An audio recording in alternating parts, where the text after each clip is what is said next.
Okay, so we'll be meeting every Sunday afternoon like this for the entirety of our class. Um, and the reason that we do these Zoom sessions is so that if people had to miss, like Martha, or if you didn't get all your questions answered during the regular class, this will give you a chance to answer those questions. Also, we record these and they'll be posted to YouTube, and you'll get a YouTube link where you can go and look at these later on. So, although since our class is on Monday, that doesn't give you a lot of time to look at them because they usually don't get posted until later on Sunday night. It takes a couple of hours for Zoom to convert them, and then another couple of hours for YouTube to actually post them. And that plus I have a life too. You know, sometimes it's a while before they get up there, but they are available at any time for you guys to look at. So, all right. So, everybody in this class is beginning a bridge adventure. Or you may have had a little bit of a bridge adventure in the past, but now you're wanting to re-pick it up and really get into the game of bridge, which is a great game. I've been playing it since forever, since the 60s. Learned to play with my grandmother and played in college. And I played all over the years, but just friendly games of bridge. And then I started playing more seriously about 12 years ago now and teaching. I've actually taught for a long time because I taught in my neighborhood before I started playing at the Bridge Center because we were losing people in our bridge club. And just from a personal point of view, I wanted more people to play bridge with. So anyway, I love teaching beginning bridge. I really do enjoy it. I like watching people learn how to play and help them with what I can help them with. So really, really glad that you guys are joining the class. And I hope that you'll find a game that you can enjoy for years, as I've done my whole life. So anyway, all right. So in this class, we have a book, the Introduction to Bridge book. There are actually two books, Bridge Basics 1, an introduction, very basic bidding. And then there's also Bridge Basics 2, competitive bidding. Just as there's two of these books, there's really two parts to this class, and you're taking the first part. Ordinarily, we run the two parts back to back, but I'm going to be out of the country for February and March, so I couldn't do it. So we're just doing the first part, and then in April, if you want to continue, we'll do the second part. In the first part of the class, this introductory book, we cover the basics of bridge, the basics of bidding, the points that you need, the variations of the points and the suits and how all that works. You'll know at the beginning just of this 5 weeks how to play basic bridge. But there are some differences once the opponents start bidding. And we aren't going to cover that in this first class. That gets covered in the second part. That's what the competitive part of the competitive bidding means. It doesn't mean competitive, doesn't mean entering tournaments and stuff. Competitive just means when the two pairs at the table are both bidding. The first part of the class, we don't really cover that. That wait for April, then we'll start getting that. But you can play a basic game of bridge just knowing what you know now, not paying attention to the fact that it's really kind of different if somebody else has bid first. So, you'll be able to do that. Let's look at the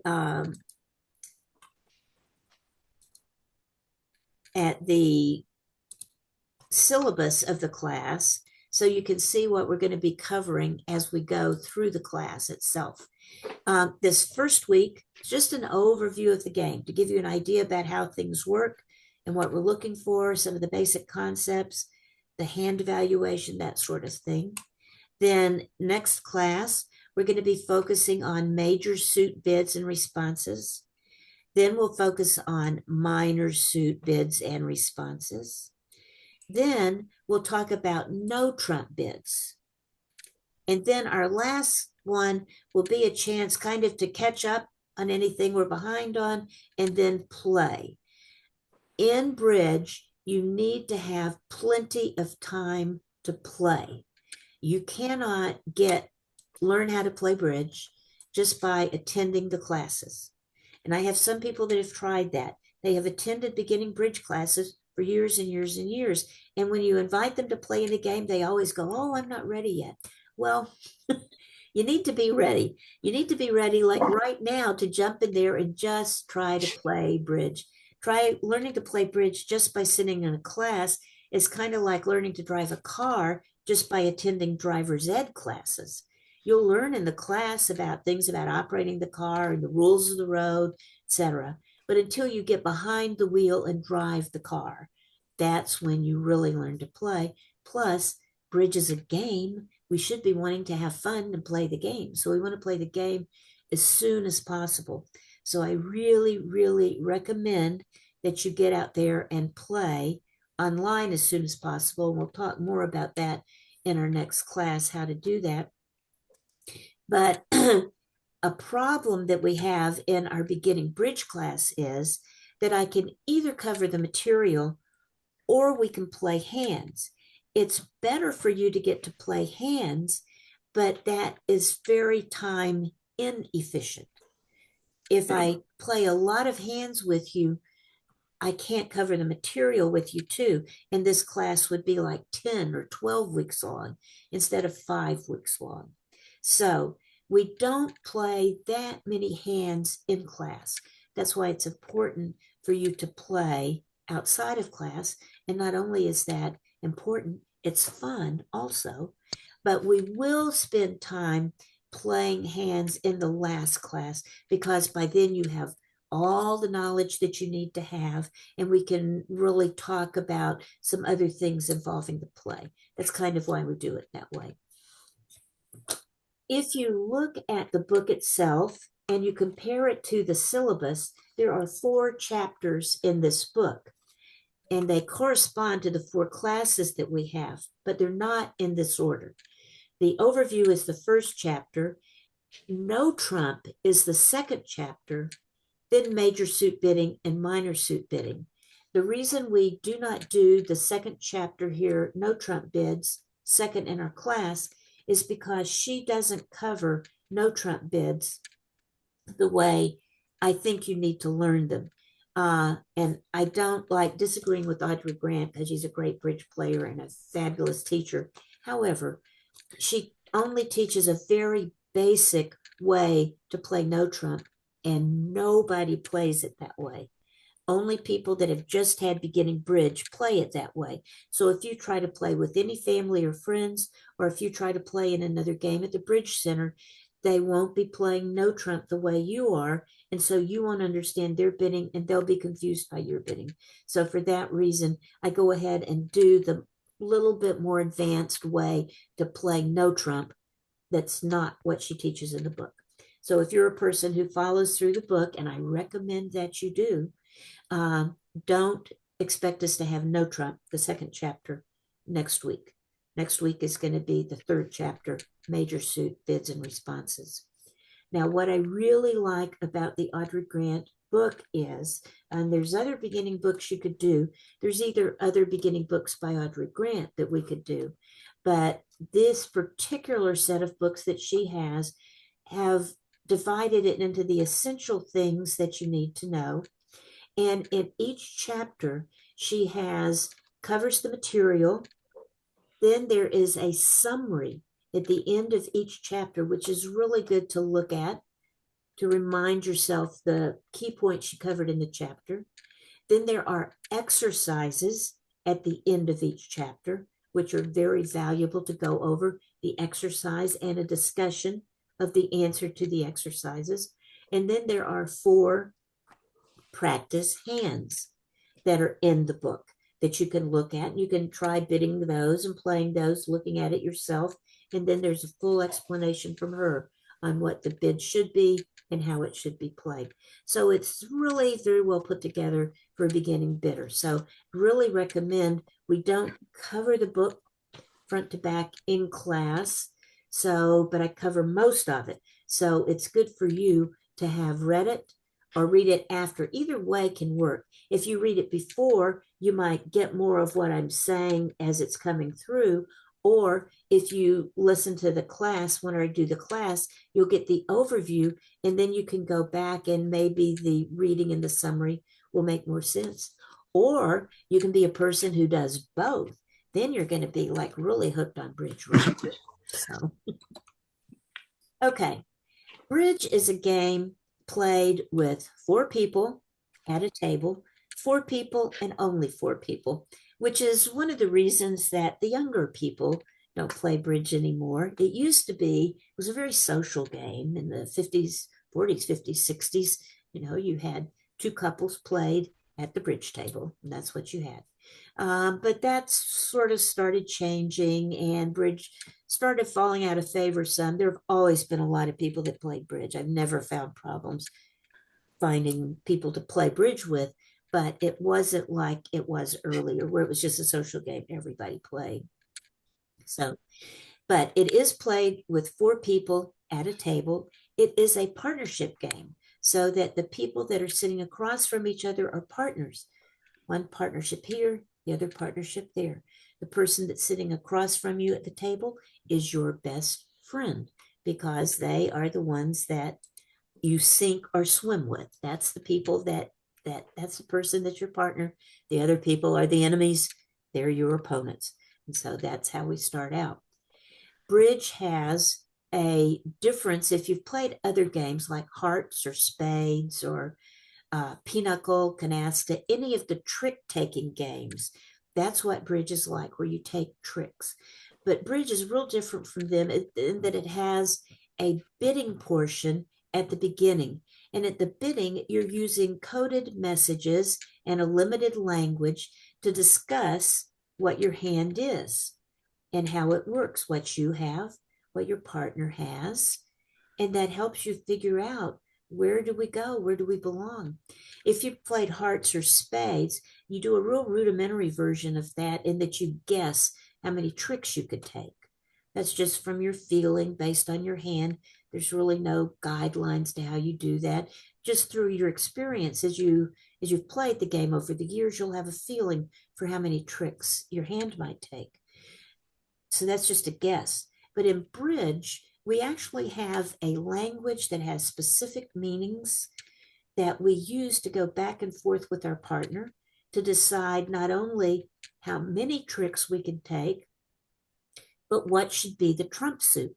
In hearts or spades, the trumps are decided for you. It's hearts or spades. But in bridge, it could be any of the suits: clubs, diamonds, hearts, or spades. Or we could say there's not going to be a trump suit. There's going to be no trump. And the highest card that wins on a trick, no matter, will take the suit. So that's a big difference between bridge and the other games. Another big difference between bridge and the other games, as far as I know, somebody might correct me on this, but in all the other games, you can see only your hand.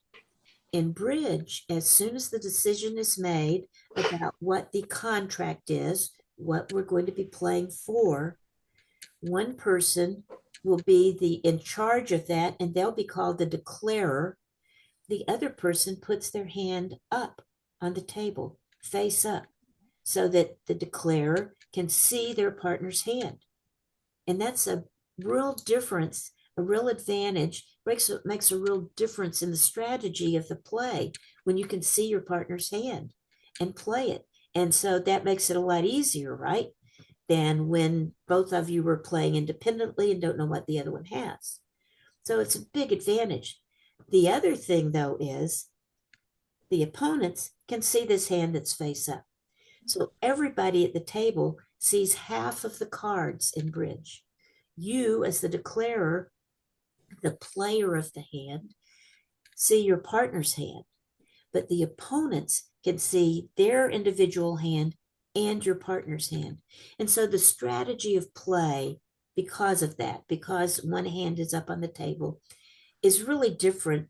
And it's a lot more in depth. There's a lot more analysis, a lot more there than in some of the other games. And like, I'm not dissing the other games. I'm just trying to tell you the difference between bridge and some of the other games, and also why people are willing to invest the time and effort to learning to play bridge, because bridge is you need to invest some time in learning to play bridge. It's not like chess. Chess, you can learn to play chess in about 15 or 20 minutes. You can learn the moves in chess, because each piece can only move a certain thing. And so pretty quickly you can start playing chess. Now, you can spend a lifetime mastering chess, because just knowing the moves doesn't give you a mastery of it, but you can play the game with an 8-year-old kid. You can play the game. But bridge is not like that. Bridge takes a while to get all the concepts together. So as beginning bridge players, you need to allow yourself some freedom to not know everything about everything from the beginning, because you can't. So, it takes a while. That's why you invest the time. But people are willing to invest the time because bridge is such a deep, interesting, fun game. All the stuff that can happen in a different hand of bridge. And a great thing I like about bridge as opposed to chess is you can spend an entire evening playing one game of chess. You play one hand of bridge in about 5 or 10 minutes, reshuffle, and go on to another hand. That's about my, limitation of my concentration. So that's why I like bridge more than chess. But it's a fun game. It moves a lot more quickly. So if we are going to have this analysis of the game, where we bid back and forth and discuss what we're bidding, we need to have some common agreement on what a hand is worth and how we can have this conversation. So the very first thing that I want to do is take a look at how we value the hand, how we start out in bridge, deciding what our hand is worth. Well, let me back up just a minute to make sure everybody understands that in a deck of cards, there are 52 cards, and there are four different suits, 52 cards in a deck. The cards range from an ace high to a 2 low. In bridge, it's ace, king, queen, jack, then 10, 9, 8, 7, 6, 5, 4, 3, 2. 13 cards in each suit, with the ace as high and the 2 as the lowest one in the suit. And then the four different suits are spades. Here's an example of spades. Clubs, the little puppy feet. Hearts look like hearts, and diamonds look like diamonds. Spades and clubs, the two black suits, are the kind of different things you might need to learn what that is. Those look like kind of a hat to me that might be on someone's head. And a club, people say they look like puppy feet. And in the game of bridge, these are in order, with clubs, the feet, clubs being the lowest one, then the diamonds, like on your hand, being the next one, the heart in your chest being the next highest, and the spades for your head being the top. So club is lowest, diamond, heart, spade, and then no trump is the highest thing that you could bid. So that's the order the suits go in. So to value our hand, once all the cards are dealt out, because there's 52 cards and 4 people at the table, when you deal out the hand, you will have 13 cards. There's 13 cards in a suit, and there's 13 cards in your hand. You will never be dealt 13 cards in the suit. And the reason I know you will never be dealt 13 cards in the suit is the chances of that is billions and billions and billions to 1. So you aren't going to get that. If you do get that, give me a call and let me know. Because that's billions of bridge hands. So you'll never be dealt that. But you will be dealt 13 cards. So you'll have 13 cards in the suit. We need to decide how to evaluate those. So what we do is we look at them. We sort them into suits, put the spades together and the clubs and the diamonds and the hearts. And I usually go black, red, or red, black. So it's easy to see what you have in your hand. Once you're sorted into suits, then you just count the number of high card points you have and the points in the high cards. For every ace, you'll give yourself 4 points. For every king, you'll add 3 points. For every queen, you'll add 2 points. And for every jack, you'll give yourself 1 point. So you just look at the high cards in your hand and figure out the ace, 4. Here's a queen, I'm going to give 2 points. There's a king, 3 points for that. Here's 3 jacks. So I've got 3 points for that. So you add up the points that you have, and that gives you your high card points. You add one more thing to that to give the overall valuation, and that is that you add 1 point for every card over 4 in a suit. So if you have 5 spades and 4 hearts and 3 clubs and 2 diamonds, you would add all your high card points up, and then you would add 1 more point because you have 5 spades. You don't have 4 or more than 4 in any other suit, but in one suit you have 5. So you give yourself 1 extra point.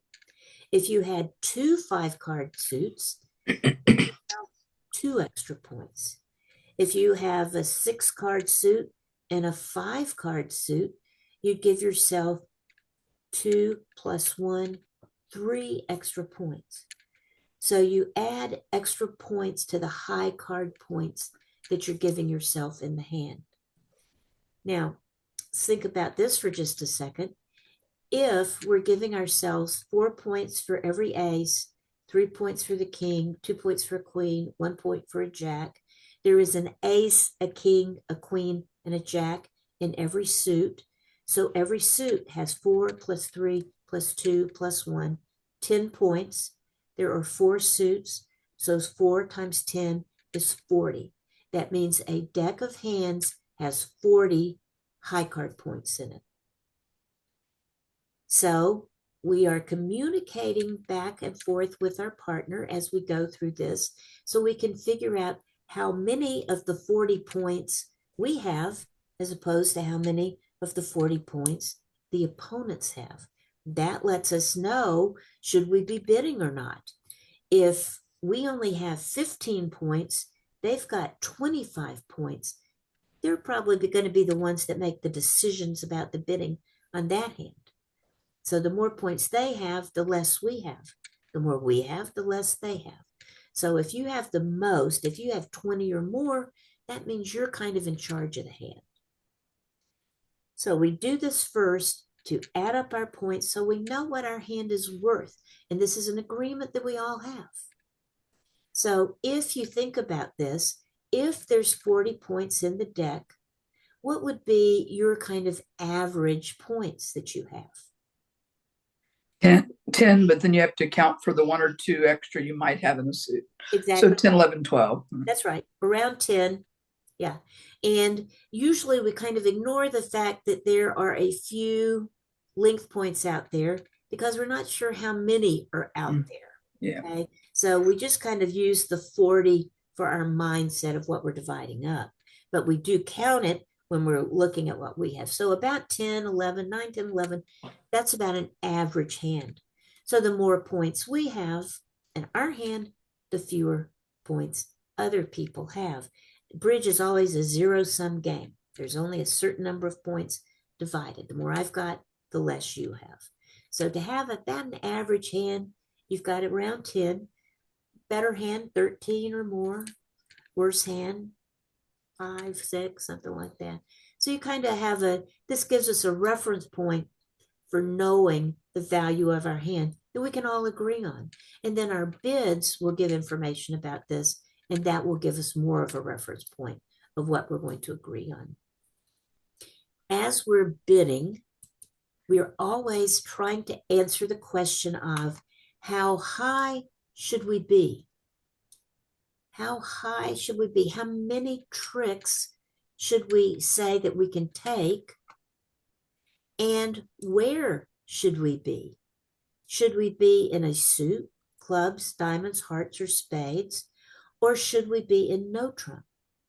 And in the bidding, we will talk about our suits as we are bidding back and forth in our special communication to decide whether or not we have the magic fit, which is 8 in a suit. That's what we're looking for. Do we have 8 in a suit?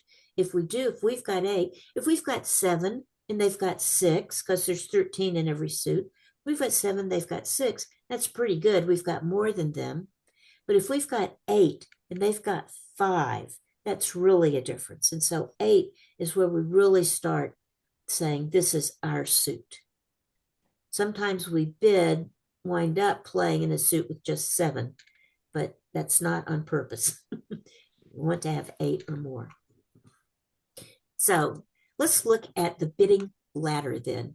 The bidding ladder is just how the bidding works. And what we do is the bidding starts off with 1 club. That's the lowest thing you can bid. Remember we said the suits were in order, clubs, diamonds, hearts, spades, then no trump. Well, the lowest thing you can bid is 1 club, then 1 diamond, 1 heart, 1 spade, then 2 clubs, diamonds, hearts, spades, 3 on up until the most you can bid is 7. Now, if you bid 7, you would be saying, I'm going to take all the tricks. But wait a minute, aren't there 13 tricks, right? In bridge, just to drive you crazy, we always assume that you're going to be taking 6 tricks. And so if you have more than half the points, you could take that 7th trick. That's your first trick in bridge. So you always assume 6. So if you're bidding at the 1 level, you're saying, I can take 6 plus 1. I can take half the tricks, or I hope that my partner and I can take half the tricks. So in bridge, every bid you make is 6 plus what you're bidding. The rule about bidding is you can start anywhere on this ladder. You could start with 1 club or 1 spade or 3 hearts or 4 spades. You could start anywhere on the ladder that you want. But you can never go back down the ladder.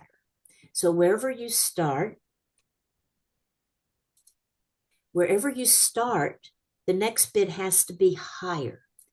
It doesn't have to be the next bid up the line. You might have started with 1 club. The next person could bid 1 diamond, or they could bid 2 diamonds or 3 clubs or whatever. You can. Oh, you mean in that same game, not the next hand, but that same hand. In that hand that we're talking about, where we're doing our bidding, which is the first part of the play of that hand, we do the bidding.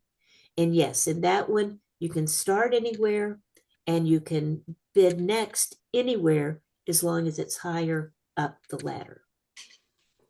So when you're looking at this, you kind of think about the fact that the number of points me and my partner have between us tells us how high we could be up and down this ladder. If we only have 20 or 21 points between us, that's about half the points in the deck. But if we have 20 or 21, our opponents have 19 or 20. So we can't go much higher up. The best maybe would be just at the 1 level. We can't go higher. 22 or 23 points for us, then now they just have 16, maybe 18. They've getting less. We're getting more. So now we can bid higher. 24, 25, you could bid to the 3 level. 26 to 28 between you could bid to the 4 level, and so on. The more points you have between you and your partner, the higher up this bidding ladder you can go, the more you can bid. But in our bidding, we don't want to go any higher than we have to go, because wherever we stop, we are promising we're going to take that many tricks. And we will get points if we take that many tricks. If we don't take that many tricks, Our opponents get some points. We don't. So you want to bid as high as you can, but not higher than you have to. You want to stop as soon as you know where you belong. But there's a couple of things that are pushing us to try to go higher, and that is that at certain levels, bonus points kick in because you've bid what's called a game. If you don't bid a game, the scoring below that is called a part score, part of a game, but not a whole game. The games kick in at a certain level, and it's 3 no trump is a game. Got a little arrow pointing to it. 4 hearts and 4 spades are a game. If you can bid to that level, you'll get the bonus points. 5 clubs and 5 diamonds are a game, which gets you these bonus points. The bonus points are worth 300 or 500, depending on the scoring. And by the way, in beginning bridge, we don't spend a lot of time talking about the scoring because it's kind of complex and weird how it works. And you Yeah. don't need to know it. What you need to know is that you get extra points if you get to the game level. So you want to bid a game if you can. You're aiming towards that. But if you can't bid the game, then you want to stop as low down as you can because you aren't going to get any extra bonus points. The bids are all the same in these lower areas below the game. The points that you get, the scoring points are all going to be the same. If you bid 1 diamond and make 3 diamonds, you get the same score as if you bid 3 diamonds and make 3 diamonds. But if Oh, you bid 1 diamond and you make 2 or 3, you're going to get the points. If you bid 3 diamonds and don't get 3 diamonds, your opponents get points. So that's why you try to stop as soon as you can, but you've got the notion of those game points pushing you on. So that's the interesting thing about the bidding as we go back and forth. Can we make the game? Or if not, let's stop as low as we can. So that's part of what we're doing with our bidding back and forth is deciding how high up that bidding ladder, how high up this do we belong, and should we be in clubs, diamonds, hearts, spades, or no trump? That's what the bidding is figuring out. Let me point out one other thing that if you were going to decide, if you could just decide what game you wanted to bid, you'd want to bid 3 no trump, right? Then that makes sense. Of the games, it's the lowest one. You just have to take 6 plus 3, 9 tricks to get that game. To get a spade or a heart game, you have to take 10 tricks. 6 plus 4, 10 tricks. So that's next most preferable. Least preferable is 5 clubs or 5 diamonds. To get the game bonus in clubs or diamonds, you have to take 11 tricks. You can only lose 2 tricks. That's hard to do. So we don't like bidding clubs or diamonds. Clubs and diamonds, by the way, the 2 lowest suits, which are the highest points you have to have for game, these are the 2 lowest suits, are called minor suits. And the 2 higher suits, spades and hearts, are called major suits. The minor suits we don't like, the major suits we do like. And the reason for that is the major suits are worth more, but you have to have less of them to get the game. So, and that's why you have to have less of them to get the game. The minor suits are not worth many points each. And so you have to get a lot of them to be able to get to the game part. So that's for the whole bidding. You just kind of need to remember those game levels and the points you need. So you need to have about 25 or 26 points between you and your partner to have what's called a game to get the bonus points. Okay. All right. So let's look at now how just make some look at how we value our hand and how the bidding works. Okay. So I'm actually on uh,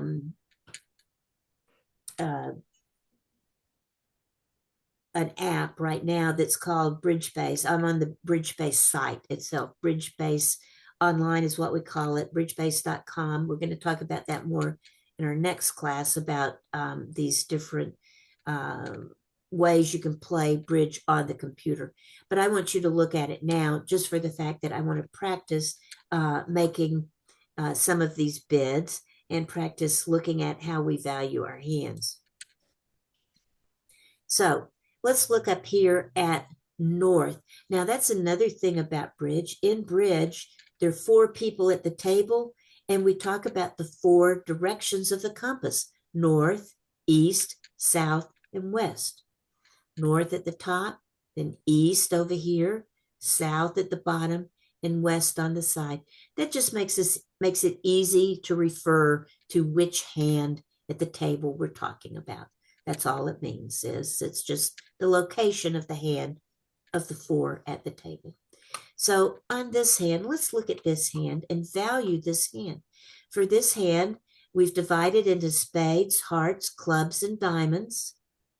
For spades, we have 4 for the ace, 3 for the king, 2 for the queen, 1 for the jack. That's 10 high card points. Another 4 for this ace, that's 14.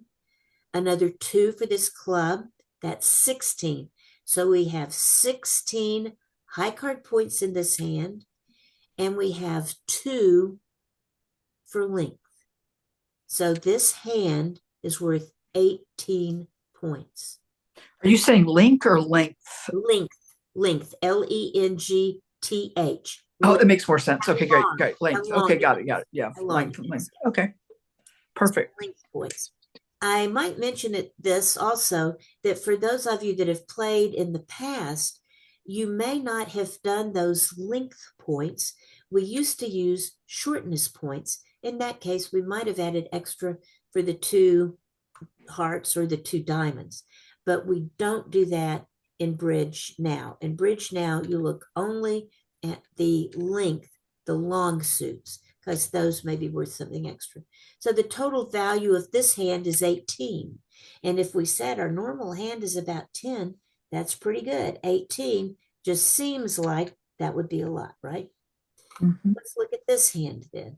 Here we have the king, the queen, the jack of hearts. So that's 3, 2, 1. That's 6 points. Then we have a king and a jack here. That's another 3 and 1, another 4 points plus 6, 10 high card points at this hand. In this hand, we don't have any length points to add, right? Because there's no more than 4 cards in any one suit. So in this hand, we just have the 10 high card points. And that is your basic average hand. 10 high card points, nothing for length. That's just your fair share, okay? Let's look at this bottom hand. Here we have a king for 3 points and a queen for 2 points and no extra length. So this hand is just worth 5 points, only half of what their normal distribution should be. So that is not a good hand. Then let's look over at this hand. This hand has an ace for 4, a jack, 1 point, that's 5, and another ace for 4. 4 and 5 is 9. So this hand is worth 9 points, but they don't have any extra for length either. So this is just 9. So here we had 18 and 9, 5, and 9 in this hand also. Now notice that when we look between the 2 hands, because remember, this is a pair game. So what you have in your hand is one thing, but it's just half of the story, because what you is also in your partner's hand is what you need to look at, because in our communication, we are talking about both hands. So this hand has 18 This hand has 5. So between the two hands, we have a total of what? 23. 23 points. If we have a total of 23 points, they can't have very many points. They have to have less than we do.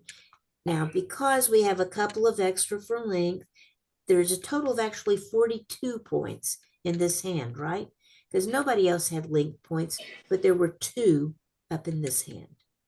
Okay. But we usually, like I said, because there's always varying amounts of length points, and usually it's not more than 4 or 5 points between the two hands. Rare cases it can be considerably more, but usually it's not. So we just think it's easier to think about 40. And that's what we usually think about. So in this case, you've got 23 points, 22, 23. In this, you have less. So because these people have more, if we had played out the bidding process, they would have gotten the bid and got to decide what to bid. Well, when we look at their two hands, they have a really good spade suit in the north hand, complemented by 3 little ones in the south hand, right? So they have a total of 9 spades between these two hands. And we said that 8 was a good number to have, right? For your suit. These people have 9. So they are going to want to play in spades. And the question is, how high up the bidding ladder do you think they want to go? Well, they'll want to stay as low as they can. They'll want to stay as low as they can. They have between them 16 plus 2 is 18, 19, 20, 21, 22, 23. So if we looked at the bidding ladder itself with 23 points, they could bid to the 2 level, but without anything else to make us bid more, we're just going to say 1 spade, not 2 spades. Does that make sense to everybody? We don't have 4, so let's don't put any more pressure on ourselves than we need to. So we have to take 1 more spade than we usually would. So 7. That's right. We need to take 7 tricks. If we bid 1 spade, we're promising that we're going to take 7 tricks. So what happens is the person that has the longest hand or the biggest hand is usually, once we start bidding, we find this isn't always true, but usually going to be what's called the declarer. They're going to be the person that plays the hand. The other person, in this case, the south hand, down here, is going to be what's called the dummy. The dummy doesn't mean dummy. The dummy means you are not to speak. You are just to put your hand down on the board. You do not play the hand even. Your partner plays the hand. So once this has been decided that north, south, north and south are playing the hand, and they are going to play it for 1 Notre, 1 spade, the person to the right of the dummy hand or to the left of the declarer hand, this person, in this case, east, gets to lead out, gets to lead the first card. Sally, does the person have to bid the trump before they get to see their partner's hand? Yes, they do. Okay, so you know the tricks beforehand. You would bid around. You would bid around the table. We're kind of skip this. We're going to start actually bidding. Okay. We didn't do this last week, but our next class we're going to actually start the bidding. Here, I'm skipping the bidding and just saying we're playing 1 spade. Okay, so 1 spade.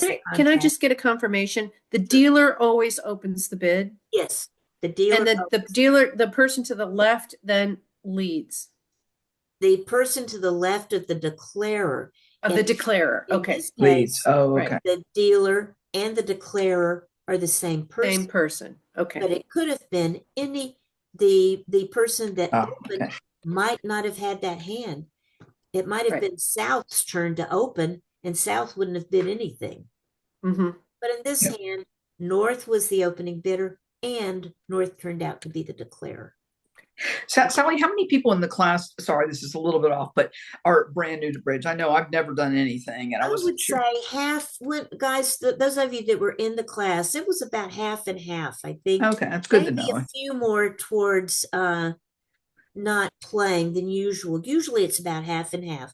People that have played some before and people that have never played. Never, yeah. In this class, Martha, have you at least done a trick-taking game like hearts or spades? Barely. I played spades, but it's been a long time ago. Okay, but at least you understand the concept of yes, one time around the table. Trump. Yeah, yeah. People in class sometimes that have never seen a deck of cards. Okay. Well, yeah, I at least know cards. Okay, some cards. There you go. Okay. That helps. We're okay. You'll do fine with this.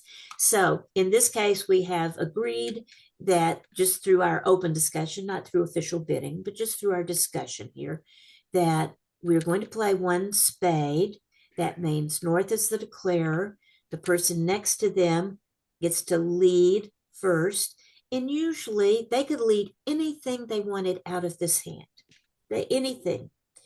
If their partner had bid something, they would probably lead that suit. But if their partner doesn't say anything, they have no information to decide what to lead. So they can lead anything they want.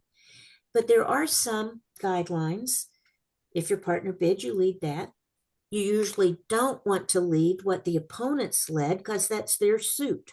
You don't want to lead that before you have to. And so usually you lead just a low card, just a little card out of your hand, unless you have some touching honors. And this is what we call touching honors, touching face cards. Honors are the top 5 cards in the deck: the ace, king, queen, jack, and 10. So if you have 2 of those and they're right next to each other, the king, queen, the queen, jack, the ace, king, you lead one of those. The reason you do that is because North right now can see South's hand. So North has control, can see all of the hands, all of the cards that they have to play. But East and West cannot see each other's hands, and East and West have no knowledge of each other's hands except what they can glean from what cards their partner is playing when, to figure out what they've got in their hand. Well, if you have touching honors and you are going to lead, you can give your partner a little piece of information about your hand, because if you lead a face card that says, partner, I have the card below that. That's the only reason you do it. Gives your partner a little piece of information about your hand. So you'd never do it with the diamonds, but you do it with the hearts because you have adjacent cards. Okay. In this case, we have 2 honors, but they're not touching. Yeah. In this case, we have 3 honors and they are. Oh, but wait a minute. You can see South's hand, so you know the queen. It's almost like you have, well, no, it's not like you have touching, but at least you know here's the queen. thing. Right now, we can see the South hand, but at the time that East makes the lead, East can see only his hand, not anything else. None of these other hands are available. Everybody has their hands up. I see. So we're looking at it a little artificially here. So East has to decide what to lead, and they're going to lead the king. And let me go ahead and bid this through. So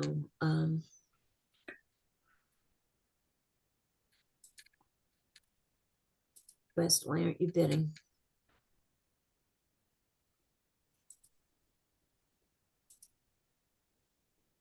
West should ordinarily just be automatically bidding here. Why aren't you?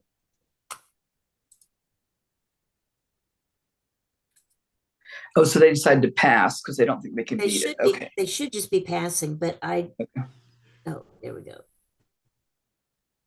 Oh no, what are you doing? Whoops. These robots have gone crazy. Okay, I'm going to go on to the next hand. Excuse me. Let's go on to this. This hand will be easier to see. Nope. It's just driving me crazy today, guys. Okay. Let's see if this is going to let us do this.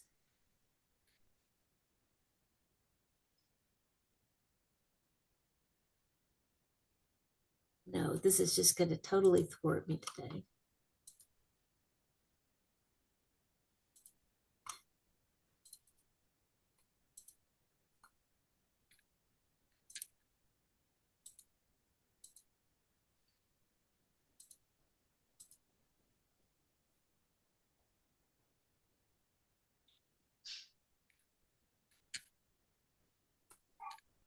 That's not even the right hand. I'm so sorry, guys. I don't know what That's okay. it is doing today. Yeah. I don't know what it's doing today. You're trying to get the other one back again that we. Yeah, the one Okay. we started with, that it wasn't. Let me do one more time. Go back and tell it to select that. And now deal that. Nope.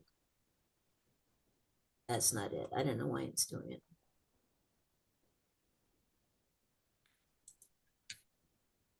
No, I hadn't gone through a whole one, so it's not letting me do that. Oh, this is so frustrating because I need to show you guys this. Well, let's let it go ahead and do this one. Okay.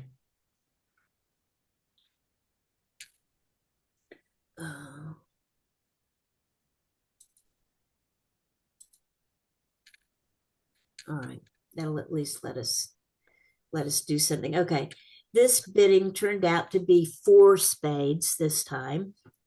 That means I'm going to have to take 10 tricks between these two hands. Okay, and because I was the south person down here, was the first person to bid spades, although we bid other things, spades is the trump, and the first person that bid that suit is the declarer.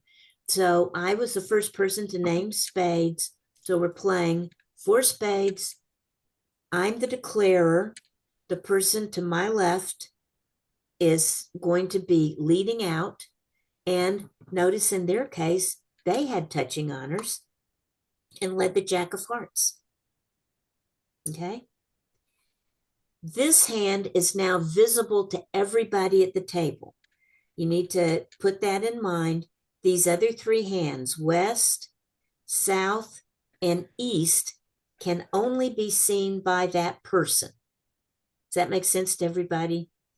You'd be looking that would be just your hand you'd be looking at. But everybody at the table can now that the lead has come out, can now see this hand.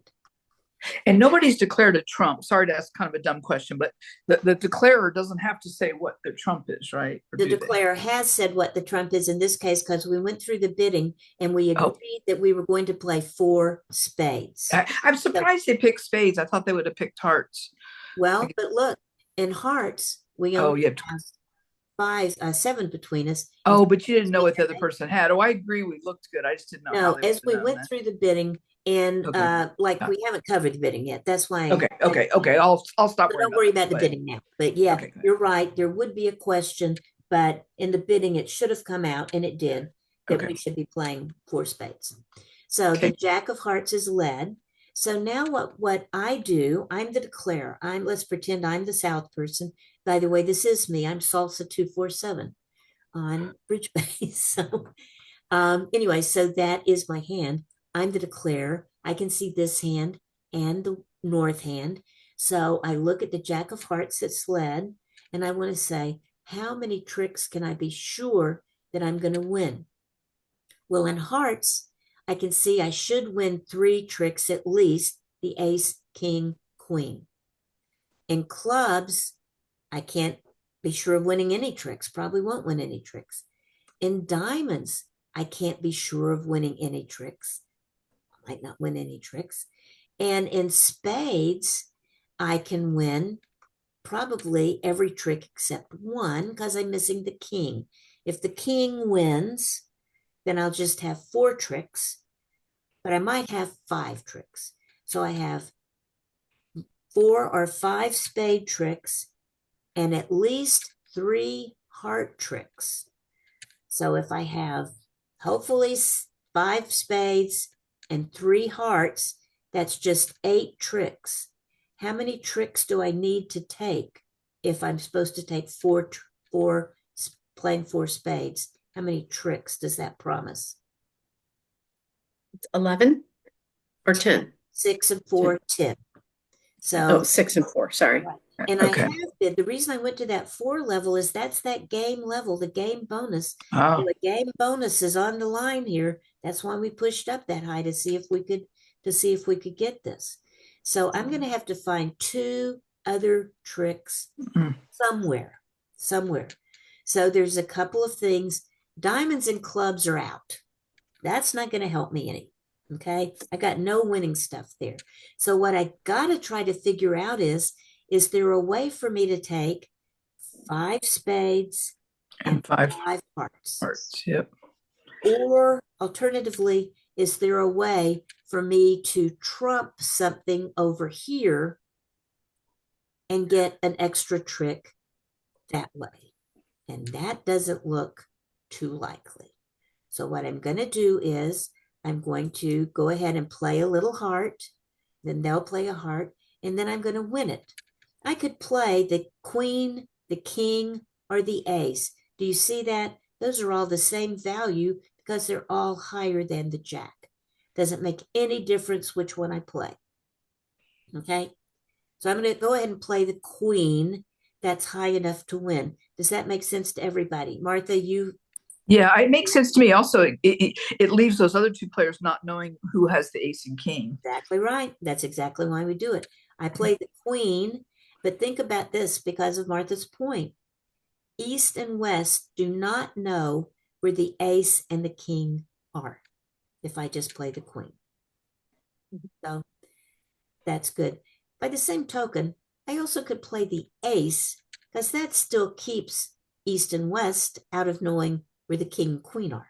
Oh, yeah, I see. Okay. Yeah. So, but you're right that your analysis is very good because that is what we should be doing all the time when we're playing. You won't be doing this that much at the very beginning, but this is what makes bridge so much fun is that fact that you can see 2 hands, but not the other 2.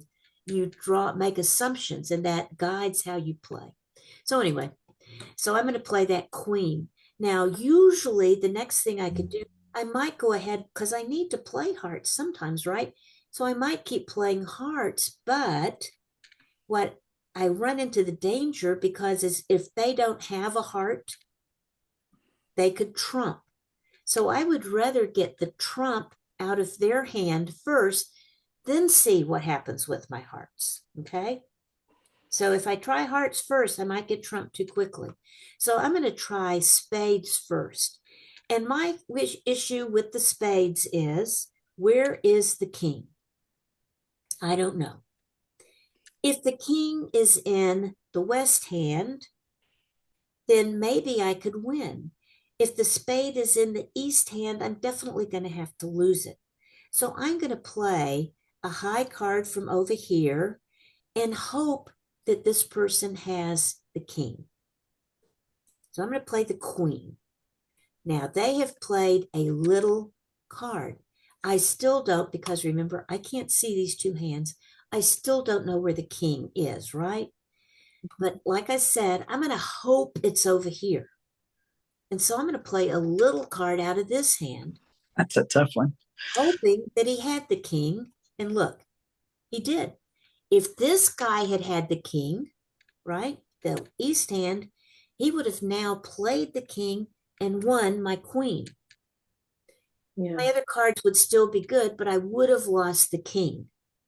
Now, yeah, and that would mean that you wouldn't get all of your spade tricks. That means I can't make, because that means I can make it the most 4 spades and at the most 5 hearts. But 4 and 5 is only 9, not 10. And now, when the other person, if other person takes it, do they take the lead? I don't know how that works. Yes, okay, they take it. If they take but they it, didn't. Okay. they didn't. And I won it in my hand with the queen. So that means I can lead again from my hand. So I'm going to lead the next card and see what he does. Well, he's still not playing his king. Now, there were 5 spades out because I had 8, 5 in one hand and 3 in the other hand. So because I had 8, they had 3. Excuse me, they had 5. they have been played twice and both of them played. So that was 2 and 2 is 4 that they've played. Yeah. I now know there is one out and And it's you know it's the king. so now I just play a little one because I'm still in this hand, a little one. Play it. He plays the king. Now I take the ace. Okay. Now I have, and notice this guy, he ran out of the suit, so he just threw a little card away. He could have thrown any little card away, and he threw the 7 away. That's not a real little card, is it? But the reason he threw that away was to maybe say to his partner, hey, you might want to think about leading clubs. That's why. He could have played the 4, he could have played the 3, could have played anything. That was a little signal. Okay, so I won with the ace. Now, what should I lead back, do you think? If you do the ace of hearts, you could get trumped. Well, no. No, you start with the 9 of spades, right? Yeah, I got oh, rid trump's of. gone. You Trump's guys, you've gone. eliminated it. So now all your hearts are guaranteed the ace king. Well, not all your hearts. 2 of them. I got to get all of them. So no, I'm sorry. Yeah. Okay, so the queen has been played and the jack because he led the jack. Okay, remember he led the jack. Yeah, he did. So now what I have to hope is the 10 can beat my 9 and my 8. And there's 4 of them left out, I know. So because 4 were played and I can see 5, that's 9. So I know 4 are left. If all 4 of them are in one hand, that would be 4 to the 10. I can't win. But as long as the 4 aren't in one hand, if they're either 2-2 or 3-1 with the 10 not in that side, you'll draw them out. Yeah. So I'm going to play the 6 because I'm in that hand now. See how I was in the dummy hand because I went over there with the ace. So I have to lead from that side. Now I'm just going to pull the king, hoping it comes in. And look, there's the 10 of hearts. See that, guys? Now look at my hand. I have the ace, the 9, and the 8. The 10 is gone. The jack was played the first round. And so my ace, my 9, and my 8 are good. My 9 and my 8 of spades are good. Spades are the trump. They always win. They're not any other trump.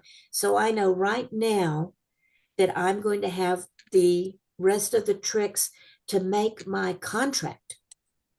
I'm going to lose clubs and diamonds, but I don't care. I'm going to make my contract. So I'm just going to play the rest of this out. And I don't care what I play from over here because I'm just going to play all my winning tricks. They cannot play anything that's going to beat me before I get my 10 tricks. 10 tricks, yeah. Okay. Look, I'm playing my last spade right now. And now look, I have 10 tricks over here. It tells me I've got 10 tricks. So I've made my contract. Now I don't care what I lead. They're going to win the last 3 tricks. I don't care. Okay, see how he won with the king? Now he gets to lead from that hand, and he did. And I have to play a club. And now he's going to play his last jack. And his partner wins that with the ace. Okay, but I made my contract. I got my 10 tricks. That gave me 420 points. You don't care about the scoring, but it gave me 300 bonus points. Okay. All Does right. The other team get none or do they? The other team gets 0. Yes, in bridge, you either get points or you don't get points. Okay. You either get points or lose points. It's, they're never divided up. It's all or nothing. So, okay, guys, hang on a second. I've got to get moved here. Okay, that's it for our first class. So in our first class, we just learned how the bidding works generally, that there is a bidding session, then there's a play session. We've learned how to value our hands, what our hands are worth, and that gives us the communication we need to go back and forth. We learned about the bidding ladder, about how you go up and how there's certain levels that are game bonus levels that we're looking to bid at, and otherwise we stop below those. So in our next class tomorrow, we're going to be talking about major suit bidding and how that works. That's the first way we start off. We'll start actually doing bidding back and forth officially, so you can see how that works and the number of points we need and what each of our bids means. All right. I have a quick question. Yes. Sally, just on Bridge Base, since Carrie and I are, so by the way, Martha, Karen and I are sisters. Oh, So great. we're taking it together. How fun. You're welcome to join our table. We only had 3 last time, but Okay. we are trying to learn how to play partners. Can you play partners on a Bridge Base game? Okay. Yes, you It's can. not, you just don't play as an individual. You could actually do Play 2. as partners with 2 robots playing. Yeah.